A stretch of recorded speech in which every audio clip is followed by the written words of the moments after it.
It's one and the same scenario every single year. On the first Sunday of Advent, you realize that you still don't have an Advent wreath. And then you are standing there thinking, Advent, Advent, a candle's light shining in the winter's night. Not because I don't have any candles that I could put on my non-existent Advent wreath. Nothing is shining here. And then you realize next that it is Sunday and all the stores are closed, so you can't buy anything to make an Advent wreath. What a catastrophe. This year I'm smarter, I thought, and I want to make a tea Advent wreath booklet in advance as a preventive measure, if you will.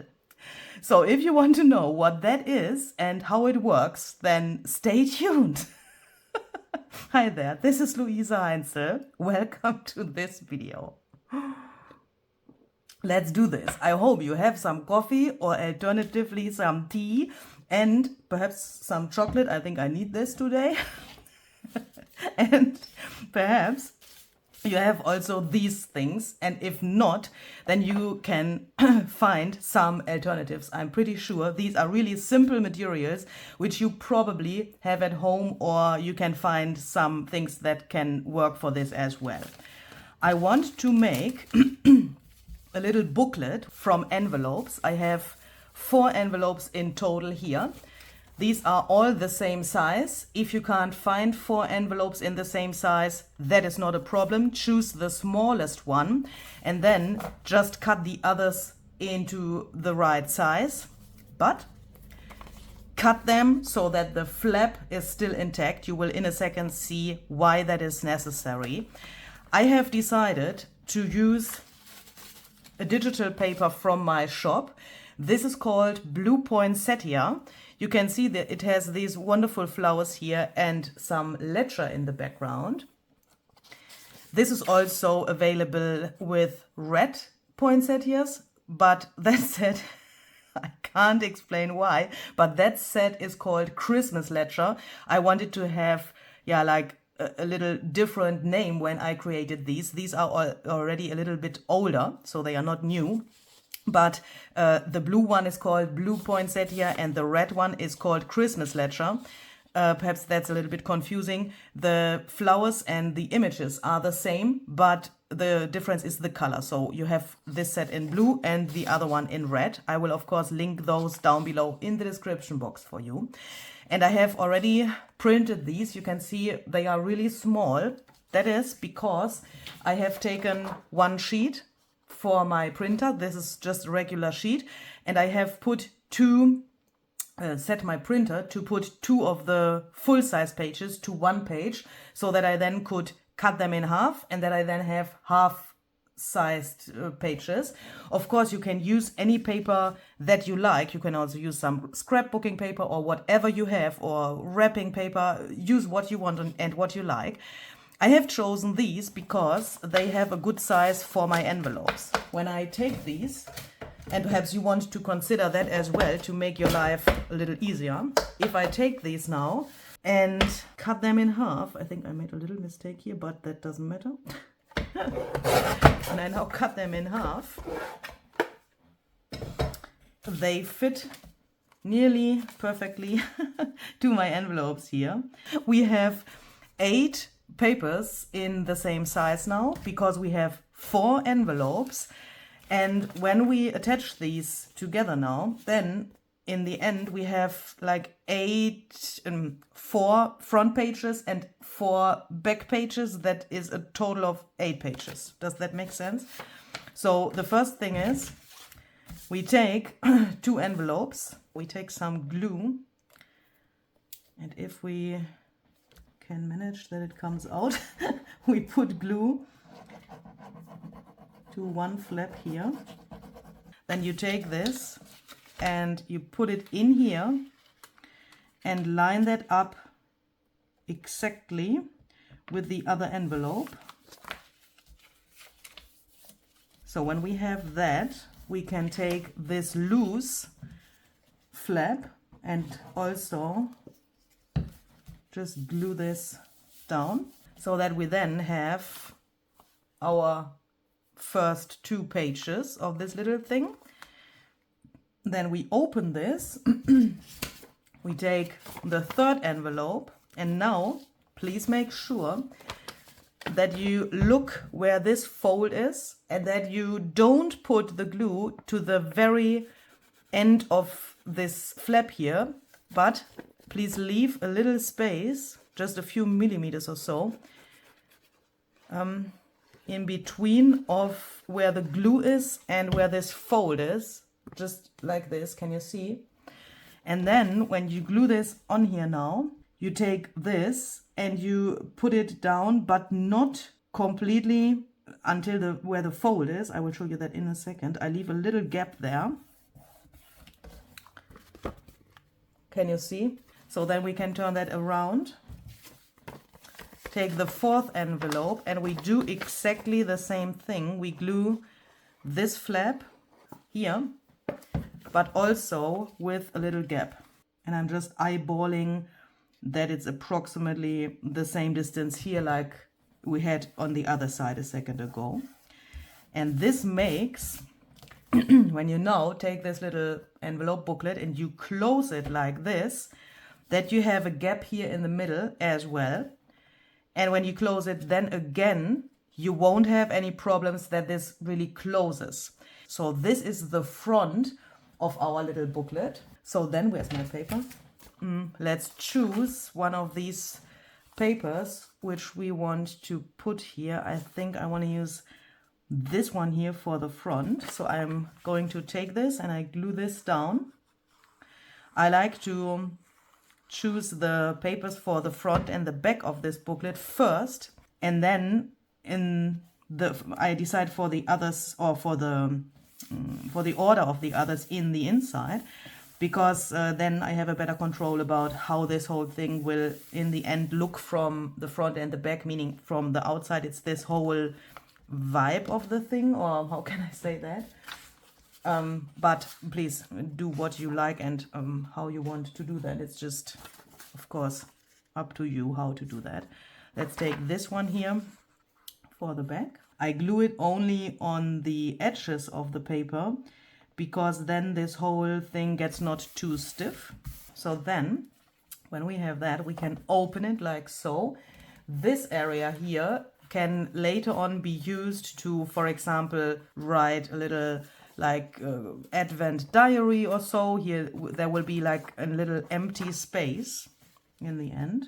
You can also, if you want to gift this tea Advent wreath booklet to someone else, write a little instruction here how to use it, because I guess if you haven't seen this video, it's hard to understand how to use that. I mean, if you make it for yourself, then obviously you know how to use it. But if you want to gift it, then you will probably need a little explanation for the person who wants to use it. But I mean, you could also even talk to the person. Yeah, that's of course also an option. So that you then can explain what the person shall do with this thing. So I will quickly decide for the order of the pages here in the inside. Then I will glue that down, and oh, I just see that Barbara at 49 Dragonflies has sent me a voice message. I think that has to do with December.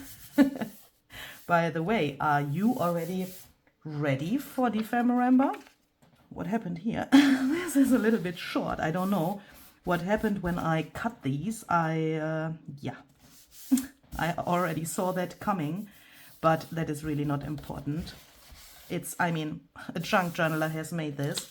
If you are a card maker, then you will probably now freak out, but I think I can live with this. Yeah, if you have never heard about December, then please check out, for example, my website. There's a whole info post on my blog about Defemoramba. You can also check out the playlists of the past years of Defemoramba to get a little idea of what that is. And there's also already a playlist for this year available, because we already I don't want to say started, but we did a little like pre-defemorambering, for example, for preparing our journals and so on. I mean, if you follow Barbara and myself, then you already, of course, know that. I say that for the new people here on my channel.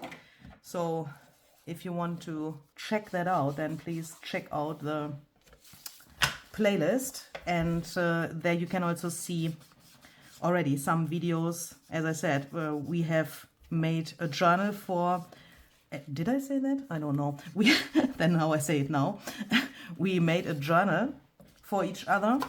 You can see how we did that, and of course you can find, hopefully find some inspiration there for perhaps your own Defemoramba journal, but you don't necessarily need a journal to join Defemoramba. You can also do that without a journal and, you know, make loose ephemera and store that wherever you like, and then later on put that into the journal of your choice.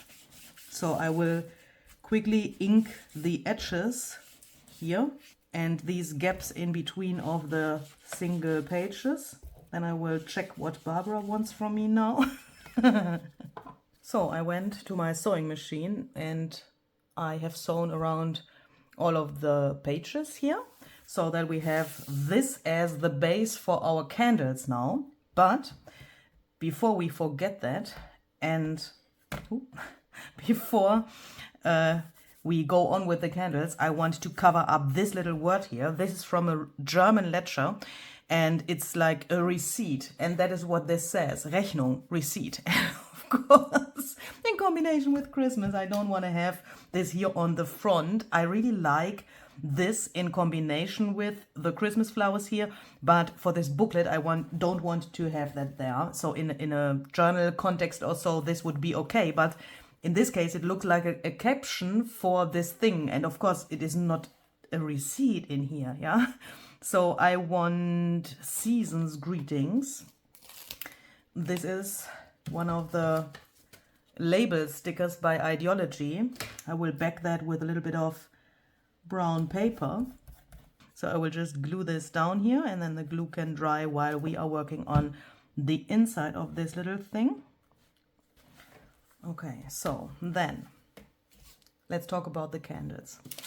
I want to have my 4 tea bags here as candles. Now they are tea bags, but we have to turn them into candles. As you can see, this is not a Christmas tea. Here's a butterfly, and you know, it's not Christmas themed. So let's first stamp a little bit to them. I've chosen this stamp with these little stars from the set Jolly Holiday CMS 474 by Stampers Anonymous and Tim Holtz. I want to stamp with some chipped sapphire oxide ink. Please make sure that you use something which is not too liquid, so that it can't soak into the material of the tea bags or this packaging. Yeah, and with that also not into the tea bags themselves, because if you would, for example, use watercolor or so, this could of course be a problem, because this is just paper and you don't want to contaminate, is that a word? Your tea, obviously. And then I also have some prize ribbon oxide ink here. I think both of these colors, chipped sapphire and prize ribbon, fit really well to this paper here. And I want to take a little bit of this color and just ink the edges of my tea bags here a little bit, so that they blend a little bit better into the background, and that they also have a little bit of blue. Look, then it is like made for each other. So when we light the candles. I'm just kidding. Of course I will not. I will not burn my tea bags. I was trying to be funny. Then during December, of course, they get smaller. And this is the candle for the first Sunday, second Sunday, third Sunday, fourth Sunday. That means in the end, when all 4 candles are lit, this candle is the smallest. This is a little bit bigger. This is a little bit bigger. And the fourth one is the biggest because it has burnt. Burnt? No, I think that's not the right word. It was not lit for such a long time than, for example, this one or this one. Yeah, do you know what I mean? So we take a pen, put the tea bags, or let's say, better say our candles, next to each other. And then we make a little mark on the first tea bag, here relatively close to the bottom of the tea bag. On the second one, we make it a little higher because the second candle is not so small in the end of December than the first one, and so on. So that we then have 4 candles in the end, in the very end, with different sizes. That will make sense in a few minutes when I demonstrate how you use this Advent wreath. So, can you see? Then we are going to take some double-sided tape and the first candle here. And now I want to have a piece of double-sided tape which is approximately this length from the mark until the bottom, approximately. Please stay under this mark here. I don't want to have double-sided tape here, and I don't want to have double-sided tape here, but I want to have it here and on the bottom, but of course on the back of the tea bag.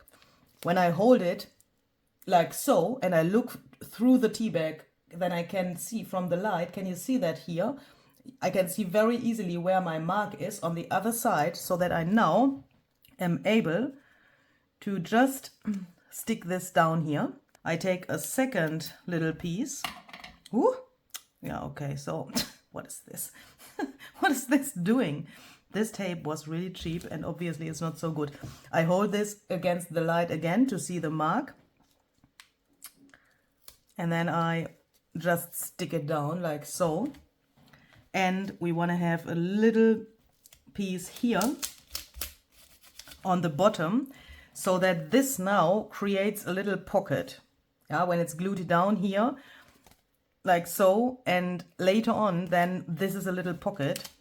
So I will do the same thing here as well. But here, obviously, the pocket is bigger. So I hold this against the light. I do exactly the same thing. I line this up with the edge of the tea bag. And as you can see, it doesn't have to be like 100% precise, because this will get really strong in the end. Please make sure that you don't use liquid glue. Even if I glue this tape or stick this tape only to the edge of the tea bag, here where it's pressed together, and you know, in between of the layers of this edge, there's not the tea bag, obviously, so that it is not dangerous for the tea. But if you would use liquid glue, it could happen that this soaks into the material, and you don't want to have glue on your tea, obviously. So when we have that, we make sure that we don't mix up the order of the candles, please. I mean, obviously you could mix them, yeah? Ooh, Louise, don't say stupid things. Of course you could mix them, but I like to have the first one here, the second one here, and so on, so that it's like an order. Now I glue them approximately to the middle of this little page, like so. And I do that with the others as well.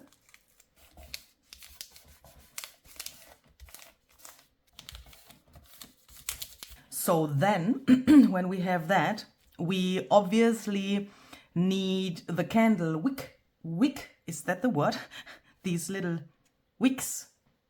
I just translated that with my Google translator. And for that, I have chosen this. This is just one of these like flexible things. I have chosen that because, look, when you cut it and when you then do this, or just go along here with your fingers a little bit, then it frays a little bit, and that really looks like a candle wick, if that is the right word. But you could use some wool or other string. If you don't have a black one, then just take, for example, a normal packaging thread and an edding and make that black.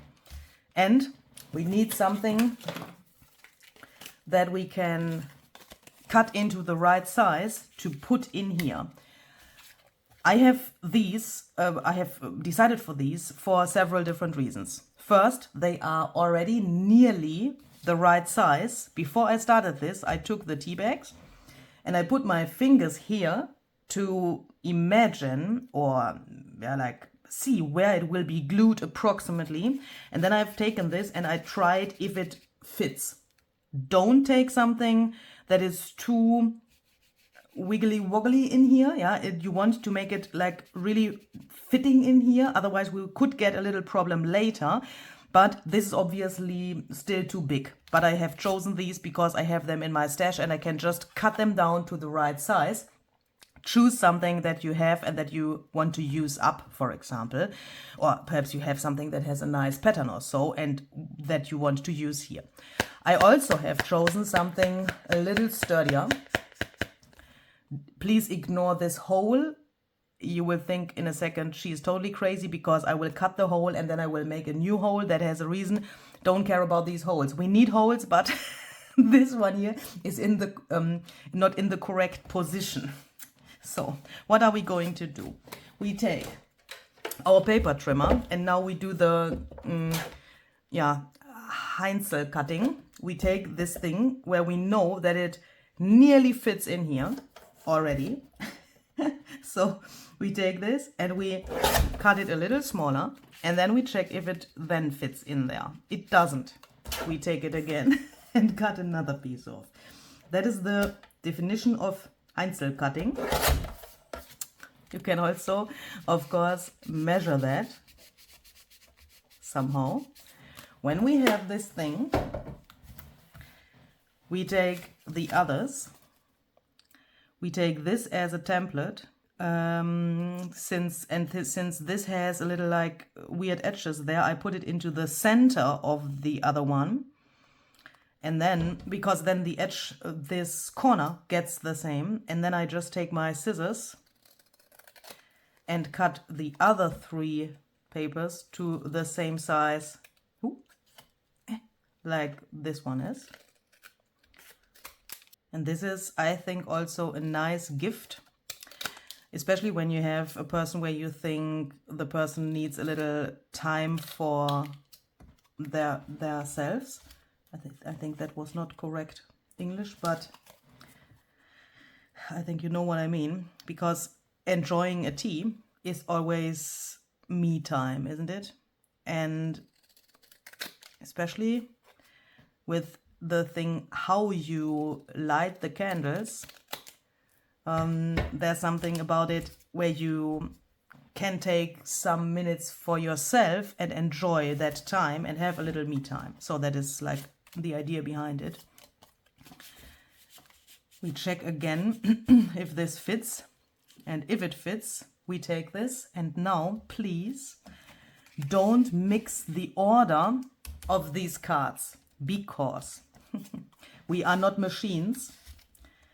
And perhaps you can see they are not all in exactly the same place. Let's use this hole, which we don't need here, as a reference to see that the distance here is not completely the same. That's because the double-sided tape on the bottom here can never be in exactly the same place on all 4 tea bags, because we are no machines. But that doesn't matter. We can just leave it in this order and don't mix the order. Where's my pen?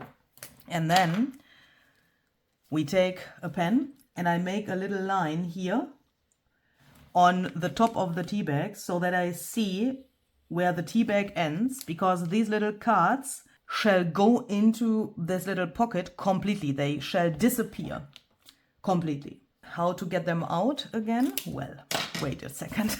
I take this out. I cut this off, but in a way that the black line is cut off. That means this is now really disappearing there if I put it in there. I do that with all of the others as well. Just cut a little bit on the other thing there, on this thing, so that the line is cut off. So then we are going to take a punch and we make holes. That seems to be really weird because I've just cut the holes off from there. That is correct. But I want to have the hole pretty close to this edge here. And on these tags, that wasn't the case. If you have a paper which is not very thick, consider using a hole reinforcement here, because we are going to take a piece of this now to imitate the wick. I just put it in here like so, like in a little loop.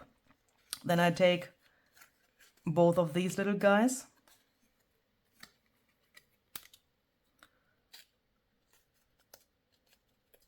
Do it like this. And then I take my scissors and cut this to the same length. And when we then put that in here, since we've cut it so short, it disappears in here completely. Here's the wick, and we can easily take it out just by pulling the wick. And now here is the first finished candle. Is that cute? I find that so cute. Have you ever seen that before? Hopefully not. I'm so hoping that this idea is not existing yet. I mean, I would feel really weird being excited about this idea and then in the end you say, oh, I have seen that for like 1,000 of times already. So let's put that in here so that you can get an imagination of how this looks. And then we should also think about the color of these cards, because when we light the candles, the cards will then be visible. Now they are not visible, but on each of the Sundays in December, you know, we will light a candle and then these cards will get visible. That will make sense in a second. So I will take these cards and I will paint them. Since this material is really slippery, it's a little bit like, yeah, so semi-glossy, I want to take some paint instead of ink. So I take these and I've decided for some frayed burlap distress paint, since that is also the color I have used for, inking the edges of the booklet. So I just take this and I go over this. And because of the material, my brush is leaving really weird strokes. So I take some water in a second to make the paint spread a little bit. And then I will dry that with my heat tool, as you can tell. This is a really cheap kind of, I don't want to say shit, but the paper is a little bit bitchy. Oh my goodness, 2 bad words in one sentence, Louise. So I will make sure that these are completely dry. Okie dokie. So then let's put this back together. First candle, second candle, third candle, fourth candle. So then let's imagine it is the first Sunday and the first Advent.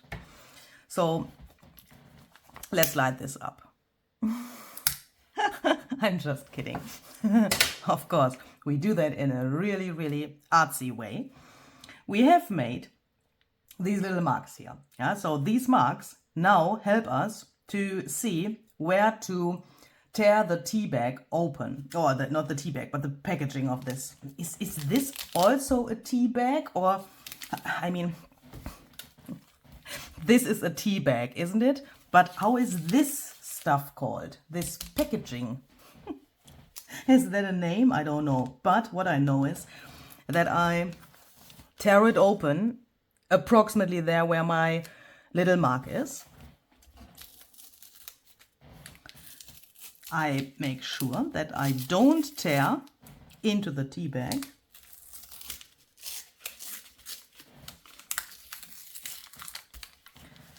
I take my tea bag out. I mean, now it's the first Sunday in December, yeah? I mean, the first Advent. Then I take my cup with hot water. I put my tea in there. And while the tea is getting ready, I take my scissors. I cut this off, little label. Then we take our time and we don't freak out that this is green, but not yellow. But we take some paint while the tea is getting ready. I mean, we can take the time for doing that, can't we? Just go over this. When this is dry, we take our scissors and we cut, just freehand, a little flame from this for our candle. Just like this. Before you can really light the candle, you have to decide something, a really tiny decision, because this thing here is now in this, still in this pocket we have originally created. It's still in the position where the others are as well. But with tearing this tea packaging open, here is now a second pocket, obviously. Yeah, where the tea bag was before, there's a second pocket now. Of course, you could say, I let this stay in this original pocket, and I use this pocket in the front now for other things. You could even, if you have a smaller tea bag, you could even do it like this, for example, and put a second one in here. I mean, why not? Yeah, perhaps you say, okay, today is Sunday and I have my little candle here, I had my tea, but tomorrow is still Christmas time and the month of December, and tomorrow I want another tea, and then you can just stick it in here, yeah? Just like, it's just an inspiration, just an idea. I'm just collecting ideas what you could do. You could even take this material, and I hope you can imagine what I mean. Just, for example, take this to your sewing machine, sew around here, make a little something from this, and put this in here. Take, for example, little tickets, little scraps, little things, like tags from Christmas gifts or so, and you can put them in here, in this front pocket, or also the other way around, behind this thing. But for this flame here, you need to decide if this shall stay here or if you want to put this in here, because this front pocket obviously goes to the very edge of this little material here, and the back pocket goes only to the point where the double-sided tape is. So the card is now ending approximately here where my finger is and not here where the material ends. So I want that this is in here in the front pocket. So make this decision, please, and then just put this thing into the pocket you want, either the back or the front pocket, and then take your little flame and light the candle. Like so. And obviously, if I would have left it in the other pocket, let me put it in there, the flame is in the wrong position. Can you see? Because now the card is higher. And that's why we want to make this decision. On the second Sunday in December, we have the next marks here on the next candle, because on the second Sunday, of course, this candle is lit, and then we light this, And then, oh my goodness, I have problems with this verb. Then in the very end, this is obviously a little bit bigger. I mean, you know, this is, it's not a real candle. Do you know what I mean? It's just a symbol with the different heights. So let's tear this open. Please make sure, that happened to me in the German video, please make sure that you don't tear into the tea bag label / into your flame here while you are tearing this. Oh my goodness, the tea bag lost some tea. So then I will take this as well and put that in here to make sure that I get the right position for the flame. Please imagine it's the second Sunday and I put this into my cup of hot water. I will not do that because I don't want to waste this tea for this video, yeah? Hopefully that is okay for you. So I take this. Obviously, I paint it yellow. If the wick is too long for the flame, that looks a little bit weird, we can just take our scissors and cut it a little shorter. I will do that here as well. Just like this. And that way, on the second Sunday of December, we have the second candle here. And then in the very end, obviously on the 4th of December, we will have both of these as well. Yeah, so that is the idea behind it. Could you take some tickets, some lace, some fabric, some stickers, some die cuts, some stamps, etc. and decorate this further? Obviously, yeah, you could of course do that. I will leave it like it is for now, but obviously you could decorate that way more. And when you have that, you can of course take, for example, a little sari silk or something similar. And yes, I will make a bow now. This looks always so weird when I make bows. I mean, if you know, you know. I'm not able to do that so that it looks good, but hopefully you can imagine how this is supposed to be. So I hope you like this little idea. See you the next time. Bye bye.